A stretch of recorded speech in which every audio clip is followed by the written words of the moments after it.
जो अपने चेहरों को चमकाने में पड़े रहते हैं, ये घबराने लगते हैं, इसीलिए वोट की चोरी कर रहे हैं। कोई बर्दाश्त नहीं करेगा। ये जो नौजवान यहाँ खड़े हैं, शिक्षक हो कि नहीं हो बताओ, लेकिन बेरोजगार हो, जनता जागरूक हो जाती है। तो ऐसे नेता जो है ना, जो अपनी महलों को बनाने में पड़े रहते हैं, जो अपने चेहरों को चमकाने में पड़े रहते हैं, ये घबराने लगते हैं, इसीलिए वोट की चोरी कर रहे हैं। ये वोट की चोरी कर रहे हैं क्योंकि ये जानते हैं कि देश की जनता जाग चुकी है।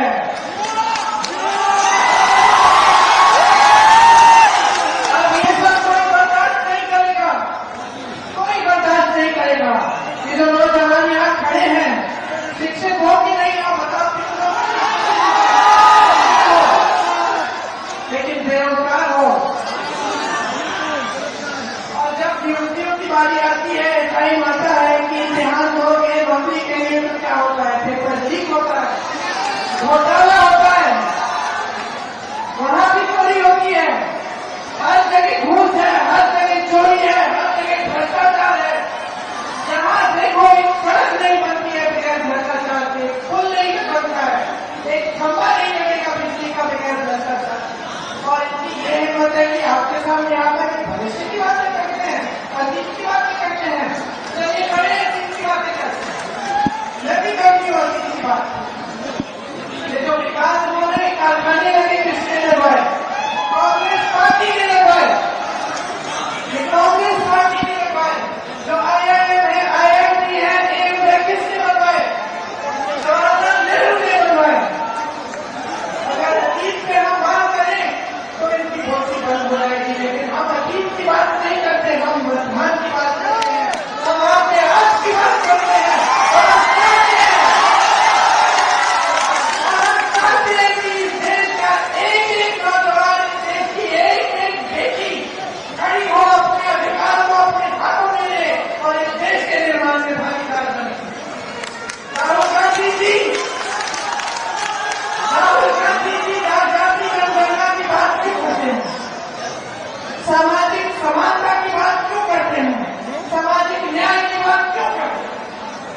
क्योंकि आज भी पूरी तरह से प्रतिनिधित्व नहीं है पिछड़ी जातियों का, पिछड़ी जातियों का, दलितों का, अल्पसंख्यकों का। पूरी तरह से प्रतिनिधित्व नहीं है। और जितनी आबादी है उतना प्रतिनिधित्व नहीं है। तो वो चाहते हैं कि सामाजिक न्याय हो, कि जाति जनगणना हो। आपको मालूम है कि जब उन्होंने जाति जनगणना की बात शुरू की तो मोदी जी से लेकर भाजपा के छोटे से छोटे नेता ने विरोध किया। फिर पिछले चुनाव में उनको लगा कि जनता का समर्थन तो है, क्योंकि जो चुनाव का नतीजा था वो उनकी खुशी के लायक नहीं था। उनको पता चला कि यहाँ तो कुछ बदल रहा है। तो फिर उन्होंने कहा कि चलो बिहार में भी जाति जनगणना करते हैं। फिर क्या हुआ? ठंडे बस्ते में डाल दिया गया। गए कचहरी, ऑर्डर निकलवाया और ठंडे बस्ते में डाल दिया।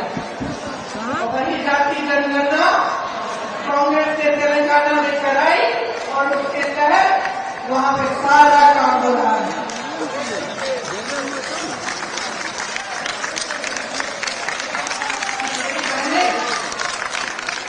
मैं भी आपकी तरह महिला हूँ, मैं समझती हूँ किस तरह से एक महिला को हमेशा, चाहे किसी भी, चाहे बड़े घर की महिला हो, चाहे गांव की महिला हो, चाहे शहर की महिला हो, चाहे गरीब महिला हो, हमेशा समाज का पूरा बोझ उठाने वाली महिला ही सब काम करती है। घर पे भी, बाहर भी, खेती में भी, ऑफिस का काम भी हो, फिर भी घर का काम करेगी। आप सब जानती हो, आंगनबाड़ी का काम करती हो, आशा बहुएं हैं, कितना काम होता है, 24 घंटे होना पड़ता है। किसी की डिलीवरी होनी है, 20 रात में आपको फोन आएगा, जाना पड़ेगा, आपको बुलाया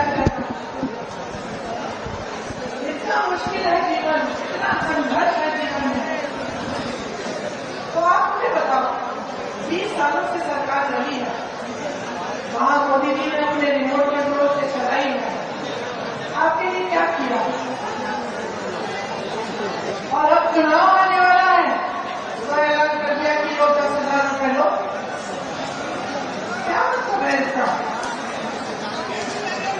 क्या मतलब है इसका? कि जब आपसे फायदा लेना है, जब आपसे फायदा लेना है तो आपके लिए स्कीम निकाली जा रही है, और जैसे ही चुनाव खत्म होगा, भगवान जाने आपको 10,000 मिलेंगे या नहीं मिलेंगे, या आपके लिए कुछ करेंगे या नहीं करेंगे। आप अच्छी तरह से जानते हैं, मेरे से अच्छी तरह जानते हैं। तो नियत पहचानो इनकी, नियत पहचानो, नियत सीख ले। 10,000 रुपए जो दे रहे हैं ना, ठीक है ले लो, लेकिन वोट एकदम सोच समझ के डालो।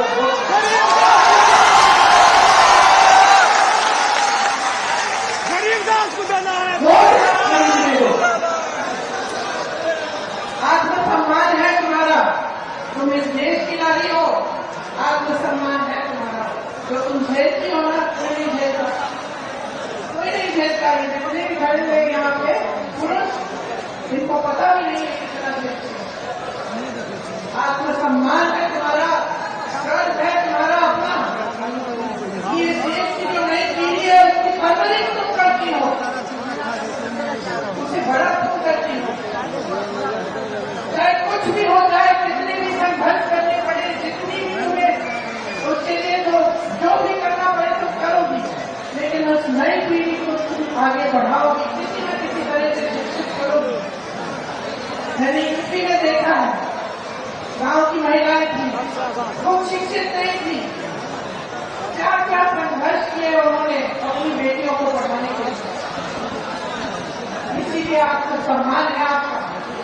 ये पूरा समाज जो है, ये पूरा देश जो है, इसको आप जीवित रखती हैं, इसको आप मजबूत रखती हैं, इसकी परवरिश आप करती हैं। इसीलिए अपने अधिकारों को अच्छी तरह से समझ लो, अच्छी तरह से समझ लो।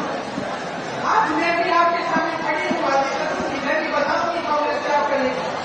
अगर नहीं किया कांग्रेस ने तो बदल लेना उसके बाद, क्योंकि हमारे लिए आप ज्यादा महत्वपूर्ण हो।